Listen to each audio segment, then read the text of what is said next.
Anyone else think that Starmer's trying to rejoin the EU? If you look at his policies, the way he's ruining the UK, ruining the economy, open borders, getting rid of all of our industry, infrastructure, self-sustainability within food, energy, any kind of utilities, i.e. gas, coal, also just out of the steel industry.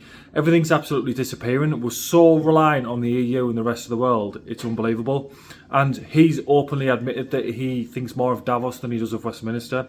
And if you look at his policies and where he sends money, a lot of money goes abroad. He does a lot for foreign nationals and foreign countries, probably more so than he looks after the UK population.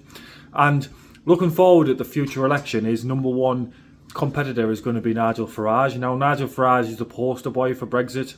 So if we get closer to the general election and Starmer is as low in the polls as he is currently, he may flip it as pretty much a Brexit vote again. If you stand by him, we'll rejoin the EU. If you go with Farage, we're stuck in Brexit, and the dire situation that we're in now is all because of Brexit, because we're starting to see that now in the headlines, that the state of the economy is because of Brexit. Taxes are going up because of Brexit. Now, Brexit might be to blame for a lot of stuff, but don't forget that the Labour Party opposed a lot of the implementation of Brexit purely because they didn't like it.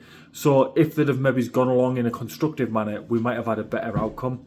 So it'll be interesting to see as we get closer to the election how Brexit's going to play in a pivotal role of whether you choose Starmer or whether you choose Farage. And I personally think it's going to be a way of him implementing all these policies to get the end outcome of possibly joining the EU, but also using it as a tool to get voters, which don't forget how close it was, nearly 50% of the vote of the country, back on his side, so he can basically lose all the votes in the short term but gain them back if it becomes basically to rejoin the EU or not, or stay where we are later down the line. I think it's quite a clever move by him.